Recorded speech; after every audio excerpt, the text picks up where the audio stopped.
Hey, hey, hey, we're back. Yes, it is week 3 of the, let me make sure because, you know, I forget my YouTube sometimes. I hope the sound is not on. It is. Now, come on, sound. Don't do this to me. My bad, guys. I had double sound. All right, so I'm super excited because it is the last week of the Live Richer Challenge, home buying edition. Dun, dun, dun, dun. And we have the amazing, the smart, the beautiful Nativa Hurd on today. She's been with us every week, getting your life. Honestly, like I said, I am not a home buying expert. I cannot overexpress that. I purchased about 3 homes in my lifetime, but that does not make you an expert. So I know how to purchase my homes, but when it came to creating the Live Richer Challenge home buying edition, I really wanted to lean into someone who they teach this. And so Nativa is that someone. So she teaches credit. She's the Creditnista. I'm the Budgetnista. But Nativa also teaches, who do you teach home buying for again? Freddie Mac, right? We do. With Freddie Mac, we do credit, budgeting, and home buying. Okay. So Nativa, she be out here in these educational streets. Okay. And so, yes, today we're going to do like we always do. We are going to go over, every week, you know, we go over the week before. So we're not really going to go over week 1, which was home buying knowledge, because that was the last video. That's day 7. So if you missed it, go to day 7 of the challenge. We're not going to go over, I'm reading from my book available on Amazon. We're not going to go over week 2, which is home loan requirements. Like, what do you need to get ready for a home loan? Because we did that on day 14, a live video like this. So you can go back and listen to that one if you missed it. This week, we're going to talk about the home loan process. Okay. And you guys are going to get a chance to answer the tip of your questions. But first, let me go over what happened this week. Then Nativa is going to just kind of like maybe do a lesson on like some of the frequently asked questions that she received. And then we're going to take your questions like we always do. All right. So this week was all about the home. Like I said, I'm reading literally directly from the Live Richer Challenge home buying book available on Amazon. The home loan process. Day 15 was your collateral. What does that mean? Day 16, mortgage insurance. Why is that important? What does that mean? Day 17, compliance. 18, your home team, critical. Your team is super important. Day 19, the home loan process. Day 20, review, reflect, relax. That's when you kind of catch up. And day 21 is what we're doing today, weekly inspiration. All right, Nativa, so I'm going to turn the keys of these things over to you. So what were some questions about week 3 that you got? Maybe there's some core lessons, and then we'll take some questions. Okay. So some of our dream catchers was wondering how they can not pay the mortgage insurance premium after reading it, especially since when we talked about different loan types last week, so many were like, FHA is the way to go. Then they got to the mortgage insurance and they're like, eh. One of the things with FHA is that you pay like an upfront premium, and then they split the rest of it month to month, and it's for like the entire duration of your loan. If you pay under 10%, if you pay over 10%, then it's still, you have to pay it for 11 years. And that is a little bit different from back in the day, because it used to be if you put down, 10, 20, actually 20%, then you wouldn't have to pay it at all, but that's changed. Right. And so, no, you can't get rid of it. It's kind of one of those other fees that they add on in order to take the risk of doing business with you, because FHA was created to help people achieve the dream of home ownership when other doors were closing. So, it's doing its purpose. So that was like the main one. Do I have to pay the mortgage and insurance premium with FHA? So yeah, yes, you do have to pay it. Now, as far as conventional, if you're over 20%, you don't have to pay their PMI. But anything under, and some of them even have specials. Like you'll see some advertisement, 5% down, no PMI. So just find out what their requirements are. That is something that they're working on. That's their loan, and it's going to be per that bank. So you can't take that. Well, this bank said they don't have PMI. Another bank is going to be like, well, you probably need to go with that bank then. So if you see a special like that, sometimes Quicken does it. Then go see what their requirements are for that special that they're running, and try to meet that. Okay. Okay. Any other like questions that you got a lot? And you guys get your questions ready. Start asking them in the comments. Okay, so another one was about the appraisal process, and I think that was like earlier in the week. But anyway, with the appraisal process, people were saying, okay, well, once you kind of get your home team together and you're looking at properties and you find something you love, and what if it doesn't appraise out? I am not a big fan of buying something that doesn't appraise out. Okay. Now, I will say this. I'll never forget, there's a part of town in Chicago that's really, really nice. And it's predominantly middle-class, African-American. And we had just this, oh my gosh, this property was incredible. It's to this day, like the nicest property I'd ever seen. And we had an appraisal come out and they said, and they did up a lowball appraisal. And I was like, so your realtor should have access to comps too. When realtors start pulling comps before you do an offer, it's a comparative market analysis where they're comparing other properties that have sold in the area to create the market value for the home. And that's what we use to substantiate the offer that we're going to give the seller. So I had already pulled the comps. And so I'll never forget the appraisal was like, it's not like it's, and she started naming properties up north that were not minority. I got it reported, but I called the lender so quick. So you just have to make sure that if you find, make sure that it's really not appraising, not because the appraisal didn't pull the right comps or there's some type of, redlining and steering and all of that going on. So check that. That would be the answer to that. And then if your realtor can substantiate that, yeah, no comps really support this price, then you got to be like, why don't you show me this house? Why don't you tell us a little? We should have offered it. We should have offered market value, and then you can kind of avoid those things. So if your realtor did their homework, then the appraisal is going to come in and substantiate what the realtor has already done. Okay. Okay. Awesome. All right. I see already Monique has a question. You guys ask your questions because, we start to get a lot of questions. And so, and Dominique said the appraiser was not familiar with the area. Oh no, Dominique, they were familiar. What Nativa was saying nicely is that oftentimes when an area is predominantly Black and brown folks, houses will appraise for less just because Black and brown folks live there. Not because it's not a nice neighborhood, not because the house is not nice. It's just because we live there. Like I've literally had realtors say, like my realtor friends say that sometimes they'll actually advise their client to take down pictures of themselves. Isn't that crazy? Because of the color of our skin, it devalues the property just because of racism. That's it. She was familiar. She was just being racist. Yeah, I actually got my house lower because they had their African art around. So even though they couldn't sell it. And so I was wondering why the realtor didn't say like, take all the African pieces down because that's what we have to do. Really great neighborhood, but you have to take the personal pictures down. You have to take anything that gives any indication of what your culture is. And that's not just African Americans, that's Middle Eastern, that's Hispanic. I mean, that's just how it is. Yeah, unfortunately. It's a shame. It is. So Monique asked a question. She said, relating to getting mortgage application docs ready, how do I show my rental history? Usually, you know what, the lenders do it different ways. Sometimes they have like a form that you can give your property management company to fill out. But honestly, if you have canceled checks or a bank statement where it kind of highlights, then that's usually enough. So if you have receipts, canceled checks, bank history, because you can even sort it if you have a good actually, most banks allow you to sort it. You can just be like, I did this, this, and this, and this, and this. And some of them will even call your landlord and ask that as well. They prefer not to, but they will if they need to really verify it. So I remember when I bought my first property, a condo, when I was like 25, I didn't have any major loans. And so I used rental history. So that's what I did. I went to the bank and I showed, just like canceled checks. I think I had to print them out. But then also, I think my landlord wrote a letter and I got it notarized or something saying I was never late. I was always on time. So, and some people pay cash, rent in cash. So hopefully you're doing it with cash. You're taking to get a money order or cashier's check. Keep all of that because sometimes landlords will be a little salty that you're leaving if you're a good tenant and they won't answer the phone. They don't want to write the letter. So just to avoid all that, just learn now. Start keeping good records of how you're actually paying your rent.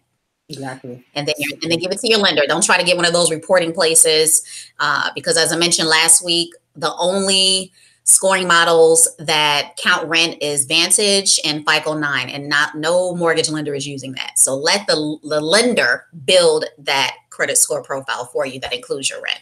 Okay. Sincere Greg says, so I know that co-signing is the devil.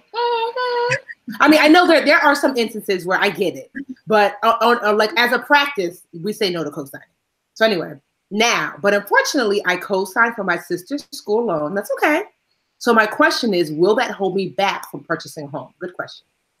It won't hold you back as long as, remember, they're still going to do the same calculation that they do on any other, as if it was your student loan. And some lenders will just get proof that it's being paid, not by you.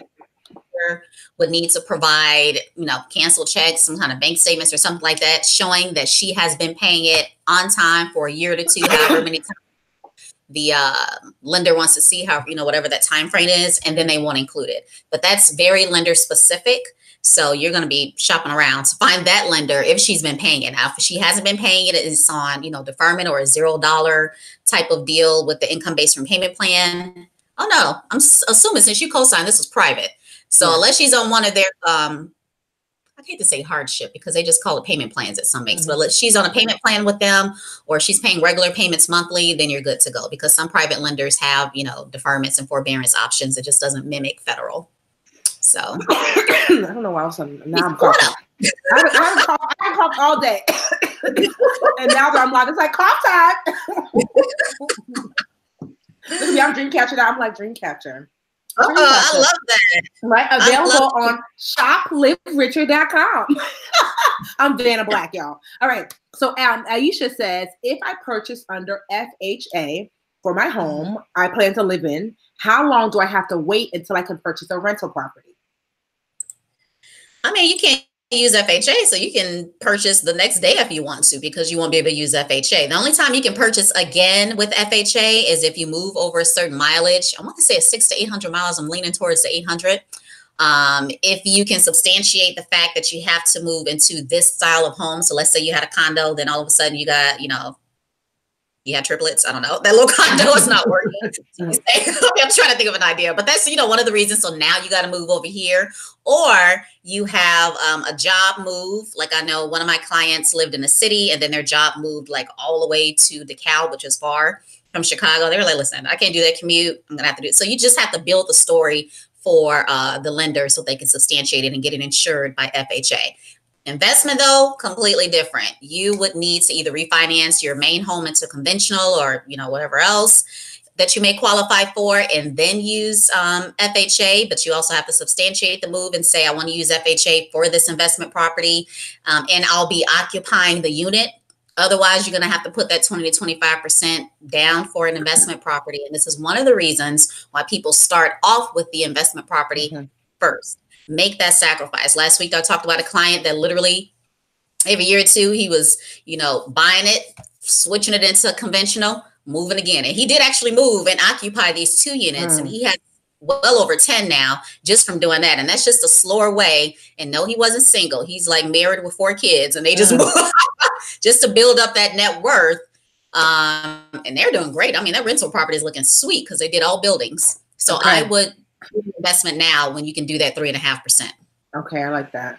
Sharita, so sometimes some of you guys are asking stuff that's not in week 3, or asking stuff if it's like the next level, like tax deeds, liens, all that kind of stuff. That's inside the Literature Academy. So we're really going to focus on the basic home buying stuff. That's what's in the Literature Challenge, so we can get to like some of the core things. Sharita asked, should 401k info and stocks be included with investment for documents?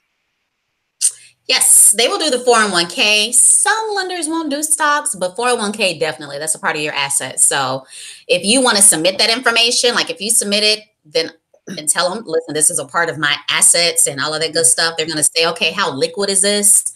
And then they're going to include it. So like I said, we did our investment properties as a part of our assets. We did Roth IRA, the SEP, like we did it all. Like, here you go. Because, and one of the reasons why is because such a large part of our income came from the investments properties. Like my husband made like an upper level 6-figure, and what we wanted, I'm sure look, what we wanted didn't really match right without that showing, hey, we got all these assets here, legit. So okay, so Sasha and Athea, you guys are asking the same question. She said, what if you don't have rental history, or what if the rent is not in your name? So what if you don't have that? What do you suggest, or do you need that? You don't need it. So now they're going to really take a look at your income. They're going to take a look at your credit score. They're going to take a look at your money. And then they're going to say, how much of a risk are you? Because you don't have a history of paying on anything. So it can't be like, well, I was paying my auntie on the side. You don't know, your auntie is your landlord. Have her write a letter Okay. and how much you were paying. That's work. But other than that, it's not like it's mandatory for you to have rental history. If you have it, great. And you'll see that some lenders, especially community programs like NACA, or we have the neighborhood housing. Is that everywhere? Neighborhood housing? I don't think so. Yeah, I'm not familiar. I know it's in Illinois. So they have the neighborhood housing. They have their own home programs. But basically, they're going to do something called a shock value. So you're going to go from like zero to paying $1,300 in rent. So they're going to say, okay, well, we want to see that you have reserves then. Okay. And we're going to see, can you handle paying this $1,300? And the way to show that you're handling it is like, okay, calculator, your rent is going to be 13, your mortgage rather 56. We want to see 3 months saved up. We want to see 6 months saved up. We want to know that you have prepared to be able to have this mortgage, and it shows in your bank account, your savings account, that's not touched, not taken out of, and all of that good stuff. So you have to prove that you are basically, are they going to get their money? That's all I want. I'm not going to get smart. Me. The truth is, if you can't save it, then you can't pay it. Exactly. And you can show those reserves in the 401k because they know that you can borrow from it. Like I've had several show, hey, I have this in the 401k, but they're still going to want something in your regular bank account. And that's why I always stress, like, listen, if you already know you don't have a renter history and your savings is a little shaky, you need to be searching for free money. Like I tell you, my community to search for scholarships if you don't want, if you're going back to school and for your kids. So that's how you should be searching for free money. Okay. Koji Girl Mix says, I have bought and sold 3 houses in the past. My last house sold in August 2016, and I'm looking for an FHA. In general, are people turned down for a loan due to age? I'm guessing she means like how the last time she had a house or something? Yeah, and age, like how old you are. Because they're not supposed to. If you're talking about like how long it's been since you sold your home and haven't been a homeowner, then 3 years is the time frame. So this August, you should be good to go after August, so September. Okay. All right. Tiara said, oh, this is cute. Jennifer said, sorry, I'm late. No problem, Jennifer. Tiara says, if I finance my car to help lower my DTI, look at you, debt to income, knowing what that is. How will that affect how the lender views my credit when buying a home? Good question. Well, the good thing is that it is going to positively impact your DTI. So one of the things that I mentioned actually week 1 and 2 was that you got to create the story. They're going to say, okay, well, we see that, you had a car here and, you bought it a year ago, and then we have these inquiries for a new car loan. What happened? Well, then you would say, well, as you see on my credit report, this one closed. I refinanced it to get a much better rate.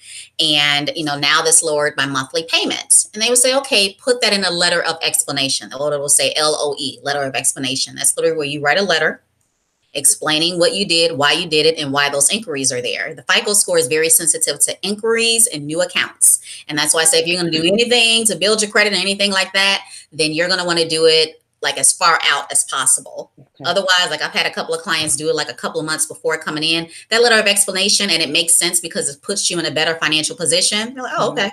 But if it doesn't put you in a better financial position, they just see you shopping around from stuff. It's like, So then you probably got to wait another 6 months or so.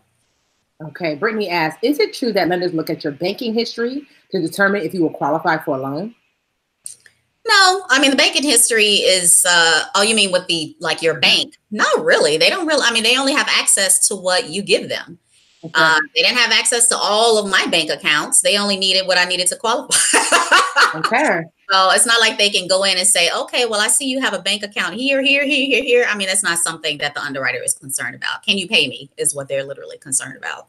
And to update Koji, so yeah, no, not your age. She said it was the age about, not the age. Yeah. They don't look at your age. As long as you're a legal adult. T-Joe, after buying and selling a couple of homes, can you get back the status of first-time home buying to qualify for programs? Good question.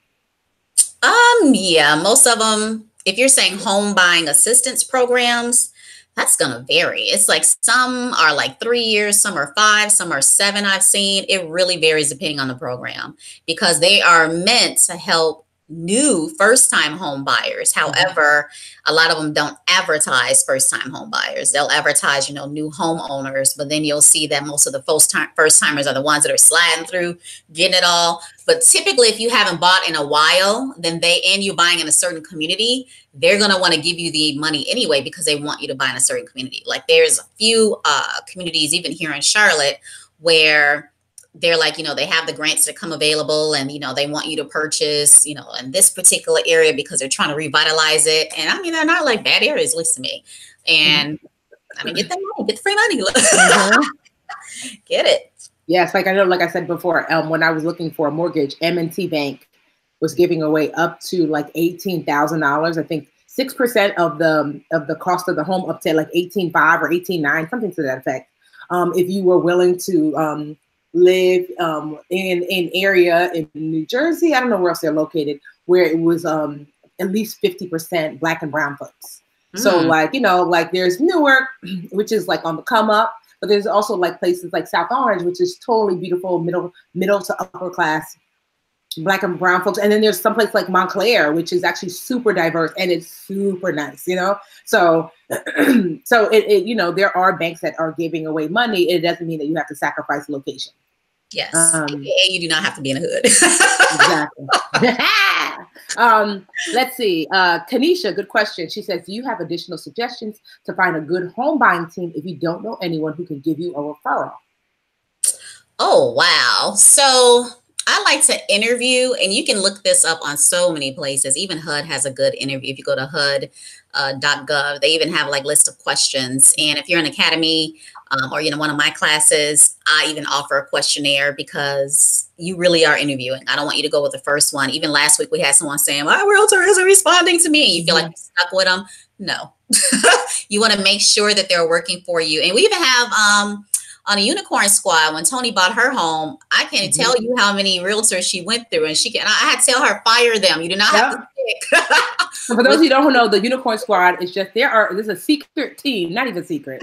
It's a team of amazing women, mostly women. It's a handful of men. Hey guys, but mostly women who do anywhere from manage a Facebook group, help with the academy. I mean, all things that you see that are happening, you might see my face, but there's literally like 30 to 40 people who are working on your behalf. And we call them the Unicorn Squad. Obviously, Nativa is a member.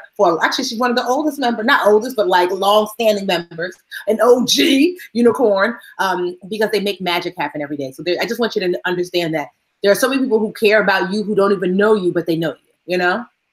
But yeah. Last week that if somebody is going to, and even Tiffany gave her experience, like when somebody sits down and educates you about something, like remember she said she didn't even use M&T, but she recommends this guy who sat down and walked her through the entire process, because that's an individual that really cares about, they love their job, they love helping people, and you want that type of person on your team. So if somebody's like, you pre-approved, okay, well here goes some names, contact me when you pre-approved. That's not the one you want. That's not the one you want. Exactly. It's almost like finding a doctor. You have to vibe with them because you're going to be going in and out of houses, speaking with them all the time. So, yeah. Let's see. Miss Varsity 69, is it better to pay a mortgage every 2 weeks versus monthly? If they allow you to pay every 2 weeks, that's great. Not all lenders allow you to do that. So the reason why is because you cut some of that interest down. Even paying like an extra 2 mortgage payments for the whole year can significantly cut the interest and how long you have to pay on the home. So if they allow it, it's going to definitely pay off the home longer. Like I mentioned, I don't like to really tie up too much of my money in a long committed investment like a home, because I don't know if I'm going to be there long enough. Yeah. This one. So, but if you know this is your forever home, you believe it, like you are rocking with this home, then go ahead and try to pay it off. I mean, we have someone that we both know, the McNeely's? No, yeah. Gosh, what is okay? Just paid off their house. I don't know why I can't remember their last name. I know you're talking about clients a lot, but I'm like, but they have a whole segment about how they paid their house off in cash. They stay in a neighborhood that actually wasn't too far from where I lived before I moved. And that's their forever home. Me, this is not my forever. I don't know. I'm going to put that money towards investment so it can grow. not in this house. Yeah. Until I figure, make up my mind. So make sure you know this is your forever home before you like, oh, let me throw all my money at this house. I'll never forget, I was reading a blog, and I'll be real quick because I can talk. But she was saying how she, took all this effort to pay off her house and get completely zero debt free. And now she's a little over 40, and her stock and investments, all that is like this small. She was like, my biggest regret is that I didn't spend more time investing and growing my money because I lost thousands upon thousands upon thousands in compounding interest just to hurry up and get completely $0. Yeah. It's definitely like a struggle. Cause I mean, like even now I'm like, okay, so we bought our house, but it was such a good deal, and I don't know. I feel like maybe it's our forever house. We'll see. That was a good deal. Like it was exactly. I'm so sick of living with exactly. So it was like a struggle to figure out, like, do we throw this much cash at the house? So we bought a house for $180 that was appraised for, I think it was like $370. So like like I think that's $190,000 space. And so we paid for it cash because that was the only thing they would take. But I was definitely nervous about, do we tie up that much cash in the house? How do we do that? And so yeah, but also too, I'm also considering what we might do is we'll pull out the equity then to invest in other things. But yeah, so it's always a struggle because likely if this house, if we could have financed this house, we probably would have. But they were like, the bank was like, this is a foreclosure. They want that cash. They're like, we've been holding out. Like the last person said they was gonna finance. That's why we're here now. Nicole Brown has this question. She said, when I buy my home, I'll be relocating to an area where I'll need a car. How long should I wait to buy the car after the house? I'm guessing I shouldn't buy it before, so it's not to hurt my credit. So I'm gonna give you the credit answer, and I'm gonna give you the smart answer. So ideally, you can do it the same day you close, right? Your house hasn't quite made it on your credit report. So that's not going to be on there. So there's nothing, it's not like they're going to say, oh, we snatching away your house and the keys and the closing. I mean, once it has funded, you have the keys, everything's closed, recorded, boom, boom, boom, you're good to go. However, thinking from a smart perspective, I would get comfortable paying the mortgage. Yeah. Now, some of you don't need to, like, I've had so many people, especially from like the West Coast and the East Coast, who are like, listen, I'm paying like $300 less in my mortgage than I was in rent. So some of you already know I'm good.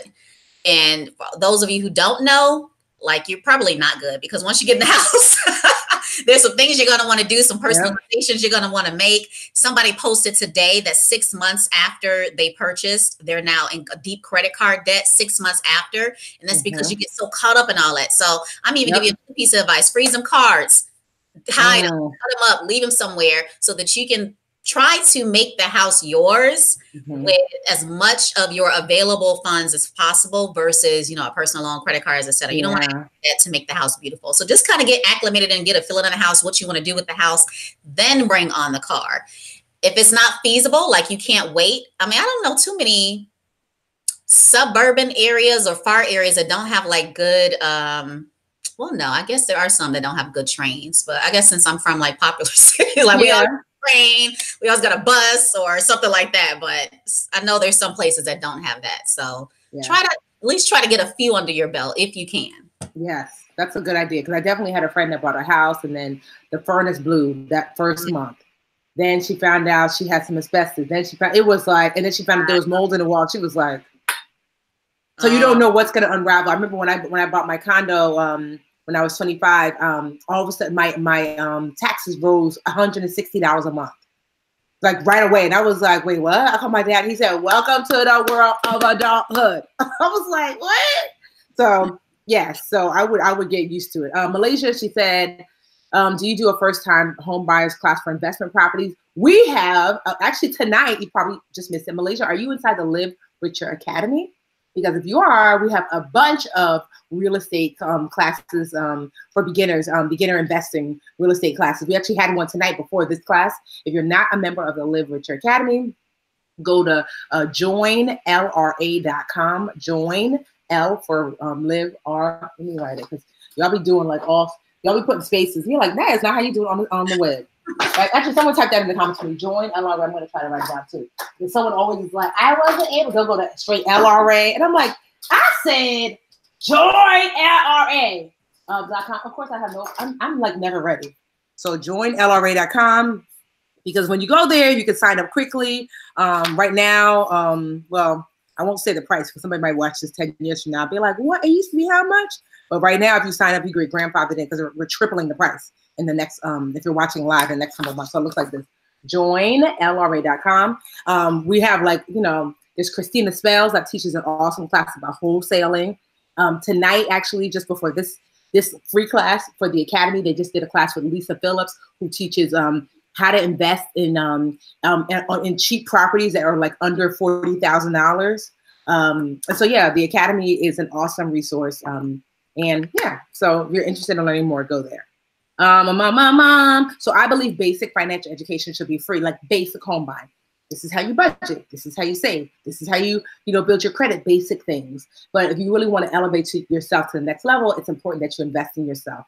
And that's what the Academy is all about. All right. Let's see. Yeah, Lisa was great. Oh, you got it, Shireen? Lisa was great tonight, right? She's amazing. This is like her second or third time. Okay, let's see. Are there any programs for down payments on a second property? Good question, Natalie. As long as enough time has elapsed. So it can't be like I live in my house now, I'm looking to buy another one. Can I get, you're going to be very hard pressed to find one. Most of the free money that's given to nonprofits and different community lenders are for first-time home buyers because they know that those are the ones that are kind of like, shock, I gotta have saved. What? I gotta do it. Kind of panic. So like, okay, let us help you, and make sure that you focus on these communities with these requirements and all that good stuff. So I'm not saying that they're not out there, but they are so few and far in between. Like it took one of my clients forever to find one, and she didn't even get that much, but she did something.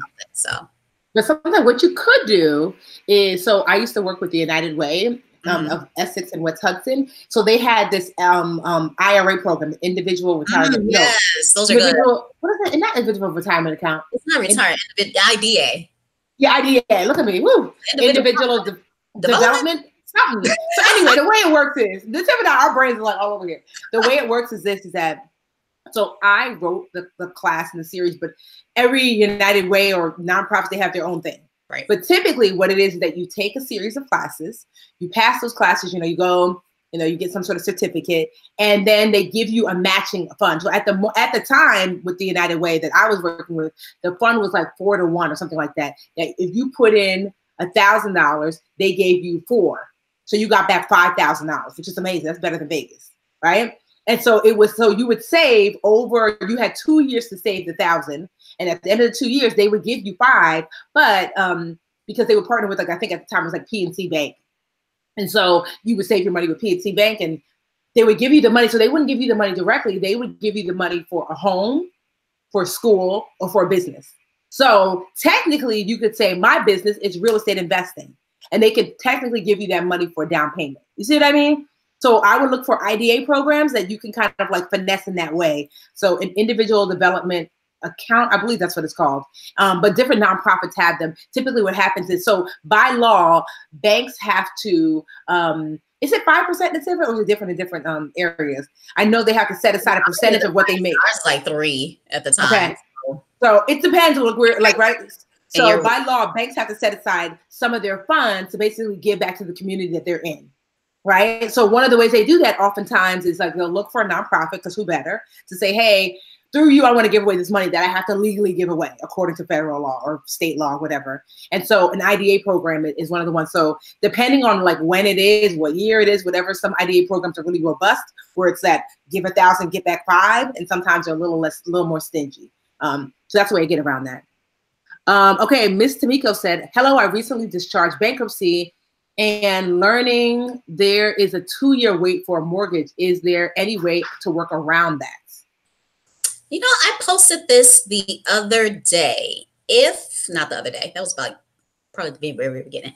But if you, there are what we call non-qualifying mortgages, but I'm telling you, you're going to need a larger deposit. You're going to need a great credit score, and your debt to income ratio has to be super low.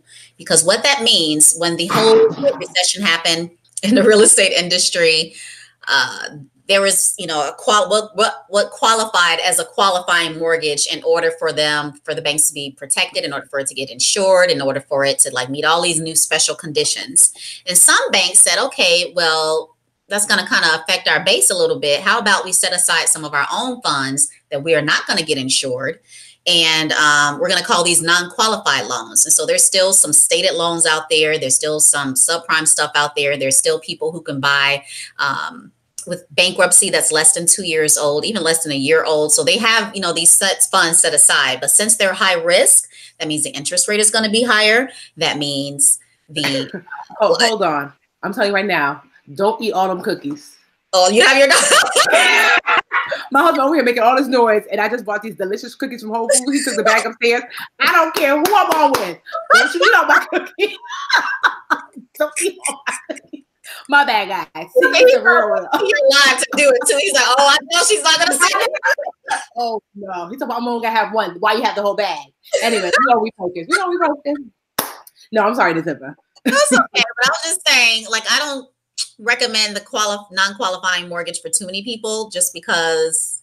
I mean, 2 years is not a long time to really rebuild. I mean, you can get back into 700s and like, gosh, maybe 12 to 18 months, you can stack up some cash. Because one thing about filing bankruptcy, you filed it for a reason, right? I filed for a reason.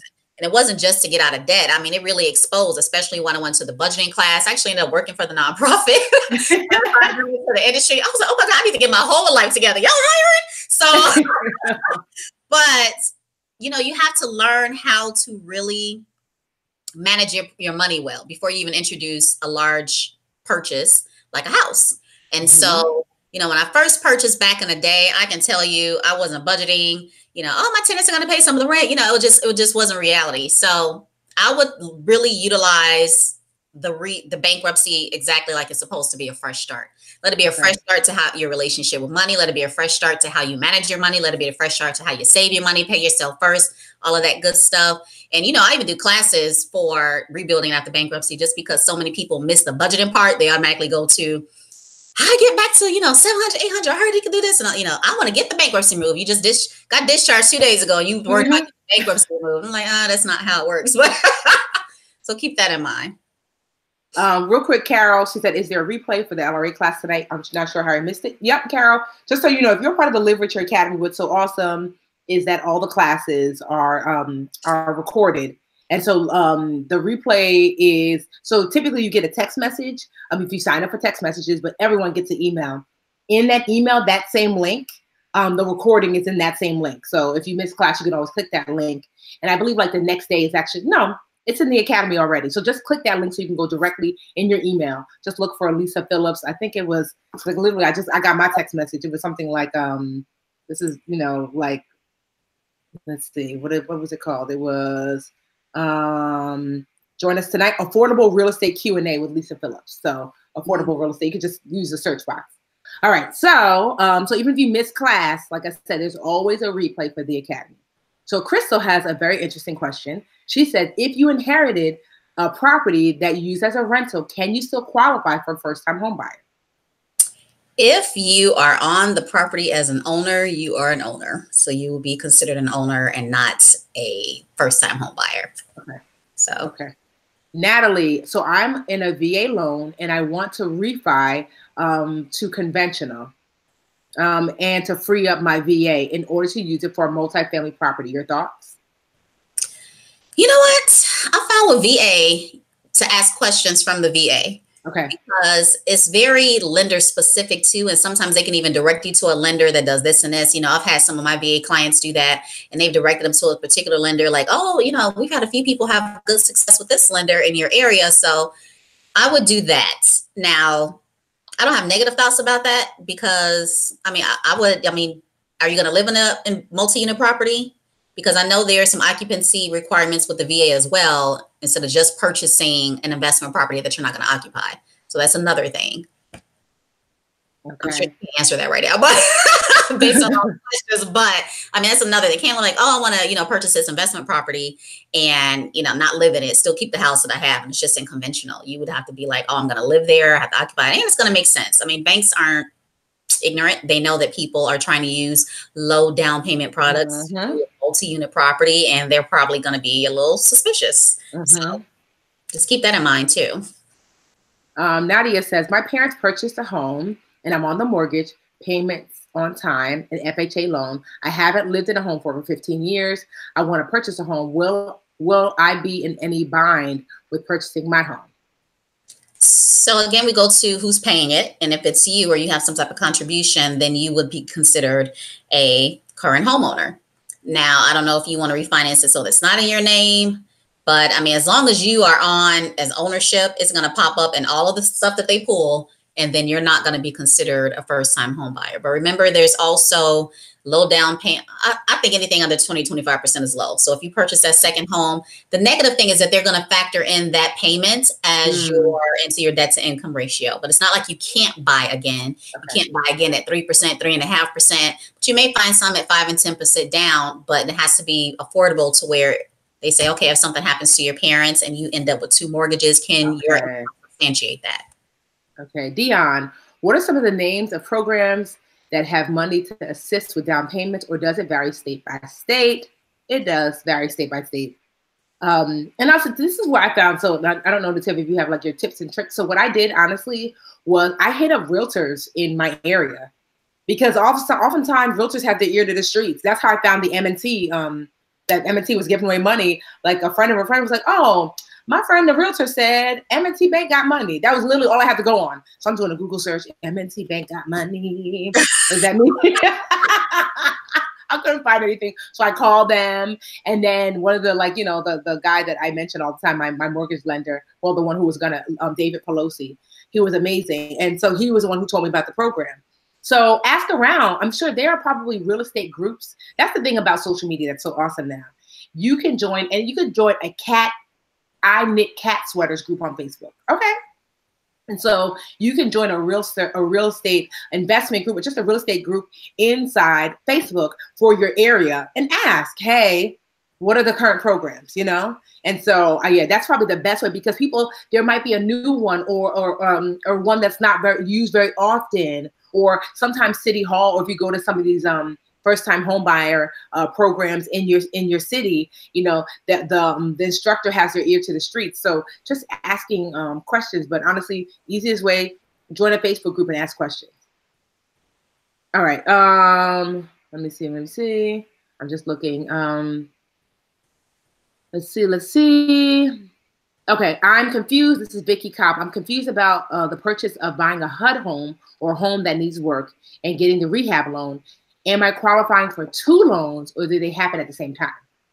It happened at the same time. So when you do a HUD home, I wish I could share my screen. You can go to HUDhomestore.com, and if you go into the educational section, they will tell you everything. You can even type in 203K loan. You're going to see there's 2 of them, 203B and 203K. They work, just a tad bit differently, but essentially it's one loan. You just have to, let's say you're approved for $200,000, the house and the rehab. So the purchase of the house and the rehab is $200,000. It's not like you can purchase a house for $200,000 and they give you extra money to rehab it. No, you'd have to find a house, between like, let's say 150. And then that's going to determine which rehab program you qualify for, because one caps it off, I think, between like 30 and 35,000. I want to say 30, but it could be 35. And the other one is like no cap. It's like up to the amount that you qualify for once you subtract the purchase of the house. So you are doing one loan. But the HUDhomestore.com and HUD.gov, they give you all the information that you can possibly need. So those are the 2 resources I will go to kind of find out more about that. Their educational section is great for those who are considering FHA. Okay. Miss Waddington, I briefly heard you say something about taxes, but I missed it. Maybe this is outside the scope, but does a lender look at your tax bill in determining loan approval? Not really. They don't care about your past tax bill, just that it's paid. I was going to say that. You said bill and not return. So I know that you're somebody like us that, have to pay when it comes time for tax time. And as long as it's paid, you can even be making payments. And sometimes I don't even ask that if it's not a judgment, but essentially as long as you're paying or it has been paid, they're fine. So that's not going to hinder you unless it has become a lien. You have a tax lien against you. Then it becomes, okay, well, are you paying a lien? What's going on? You can't have an unsatisfied tax debt. It has to be either being paid on or paid off.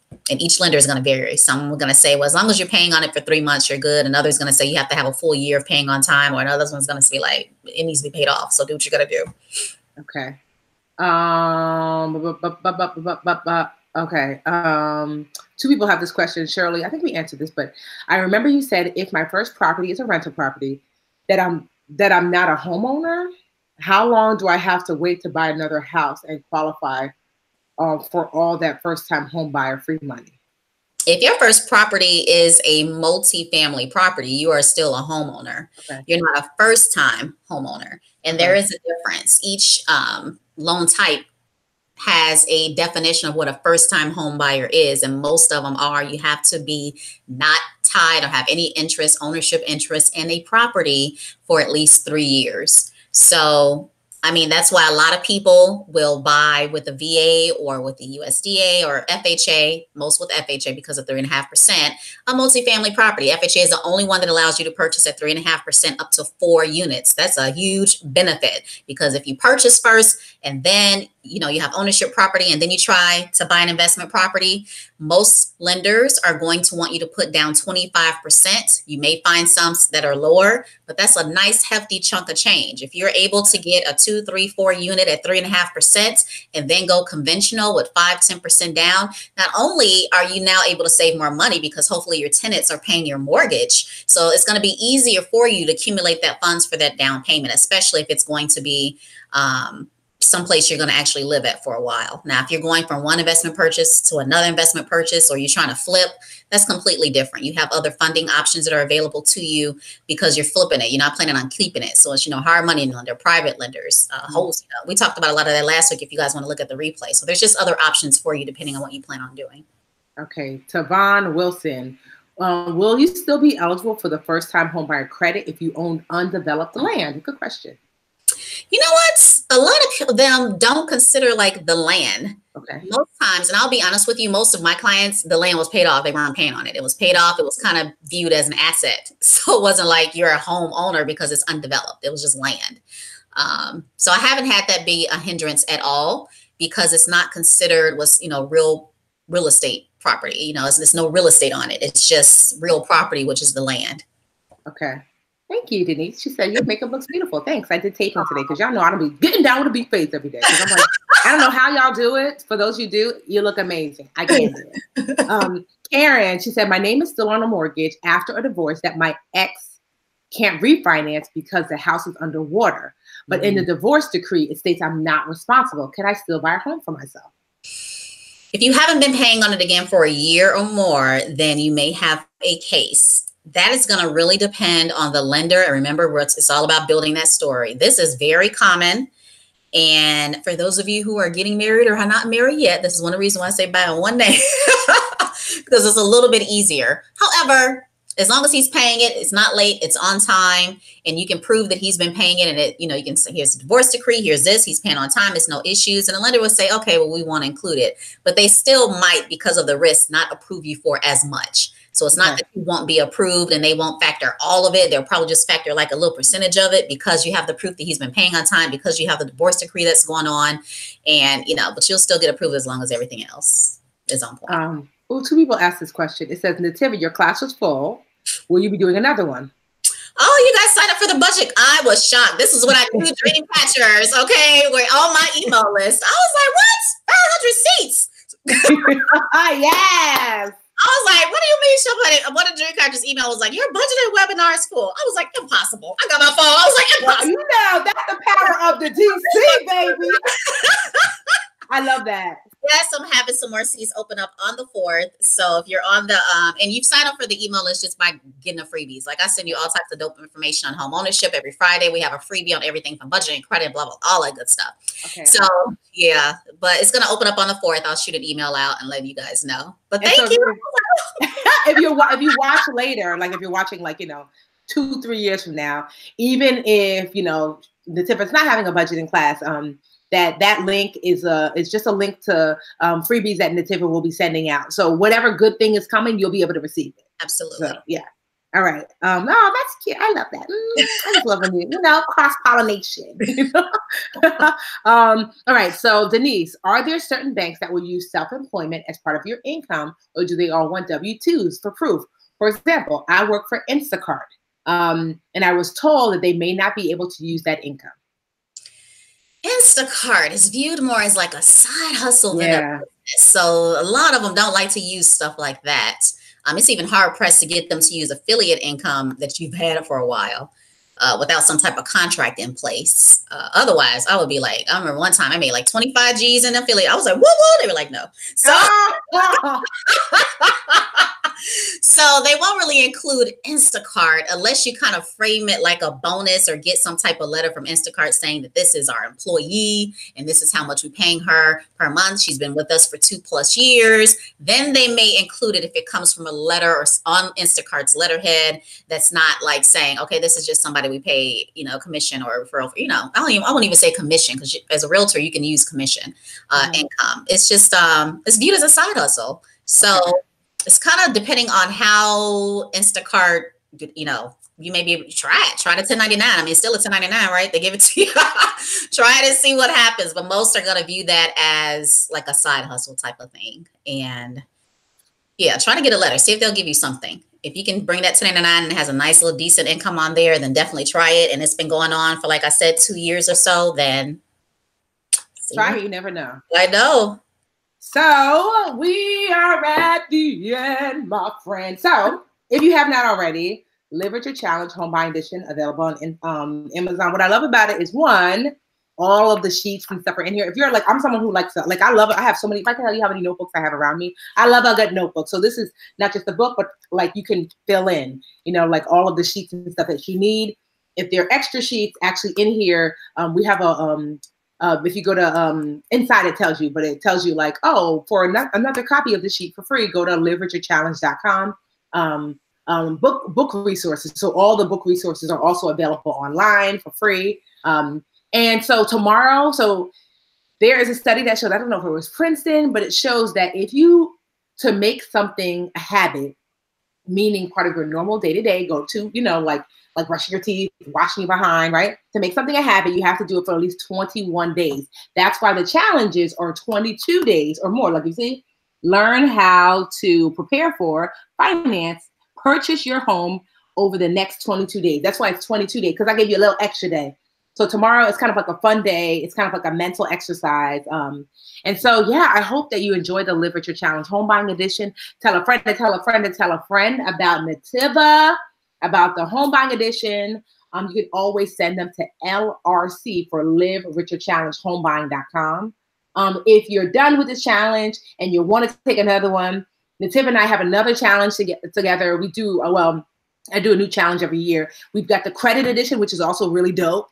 It's such a good, that's my favorite challenge. Such a good challenge. But all of the challenges are available at livericherchallenge.com. That's livericherchallenge.com. They're all available. Take one at a time, because you see already the way the challenge works is that you get a daily email. So you don't want to get 6 daily emails, And then 2, if you're looking to get on track with budgeting, I've got a book, The 1 Week Budget. This book is this is like my budget Bible that I created. This is the budget that I use to dig my way out of all of the shenanigans that I've gotten myself into. I mean, it's been on Amazon's bestsellers list for the last 10 years straight. It's available on Amazon, The 1 Week Budget. Nativa, do you have anything to share? Do you have a book? Do you have something you want to share? Yes. Well, as you guys know, I love educating. I love helping you guys personally with your finances. So some of you guys have actually hit me up and saying, well, can you personally help me with getting prepared for home ownership, whether it's personally help us with budgeting, personally helping you with credit. So if you go to lrchome.mnhfinancialservices.com, that's a mouthful, lrchome.mnhfinancialservices.com, everything's listed there, from the freebies to credit services. We're actually on a special this month, from budgeting services, super dope special, which is one of the reasons why we're doing the webinar. And then a combo where we kind of work with you on every single angle. So definitely hit me up for that, to help you guys with that. And I did have a homework assignment with you. I would love to see who actually did it. Okay. Guys, to get a piece of paper. I wish I had a notebook. Do I have a piece of paper? While Nativa looks like, so if you can't remember that link, it's the link on every single day of the challenge. It's a pink box in Nativa's beautiful face. If you click that, it says get freebies here. That is the link that she just shared with you. So you can get her freebies. You can get, added to her list where she gives the free information away every Friday. But you can also find on that link, you can find ways to work with her one-on-one, work with her in a group setting. So all of that is there in case you can't remember that link. Just go to any day during the challenge and click on that box and it'll take you to that page. So this is your homework. And listen, this is just it's written on the back, so just excuse the edges. So I said put at the top your home date. Make sure it's in pencil because it might change as you start working through the assignments. Then put the loan type that I am interested in or that matches my particular financial situation. Put that in there. Draw a line where I am now, where I need to be. Credit, DTI, savings. So mark it down there. And then that way you have a game plan that you can start working for. I'm big about creating action plans. And the only way you can do it is like literally write down, well, this is what I need to do. And then decide, what am I going to work on first? Because you can't, I want to do credit, I want to do budget, I need to do it. That's going to, it's too much. And then you're going to be like, oh my God, it's going to be June and you're nowhere near closer. Then September, you're nowhere near closer. So focus on something for the quarter. So by March 31st, and post this to the group, tag me. By March 31st, I want to be here. Actually, I'm working on this. And by March 31st, I want to be here. Working on this. By March 31st, I want to be here. Break it down into smaller chunks because I found that, and this has happened with a credit challenge, that people were, I want to be 800 one, and I only made it to 693. Like, really? You started at 400. That's phenomenal. So let's just break it down into monthly bite-size or quarterly bite-size pieces. I love quarterly goals. And just for clarity, I know you guys keep asking about the freebies. Her freebies are sent out every Friday, right, Nativa? Every Friday, there's something. So this freebie was a webinar. Last freebie was about goal setting. We had one about meal planning. Like it's about some of everything. Credit. So I think people think that you're going to get a freebie, like you're going to get it's going to be like a downloadable that you get instantly. No, you're just going to be added to a list where Nativa is going to be sending you out freebies. It's continuous freebies. Every Friday, you're going to get continuous freebies, downloadables, video trainings, all of that good stuff. Okay, awesome. Okay.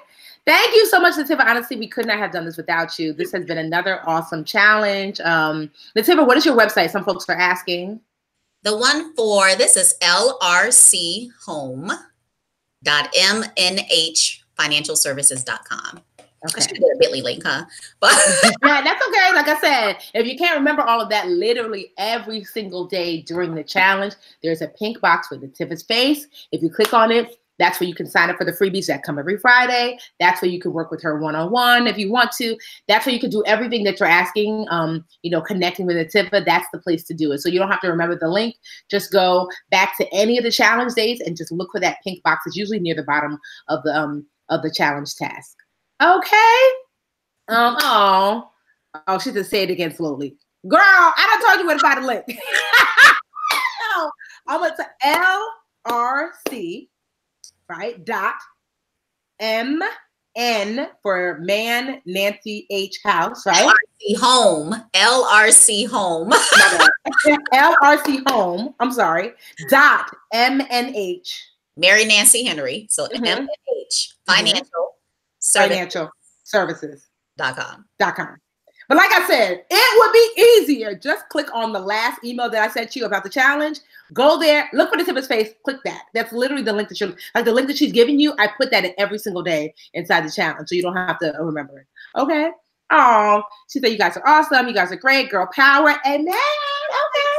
Nativa, thank you so much. Hug through the screen. It's not the last you're gonna see. Actually, I have a special thing coming with Nativa soon, because I just love to spread the love. She's just so knowledgeable. So just stay tuned. Stay tuned. If you're not watching live, it probably already passed. No, I'm just joking. All right. Good night, everyone.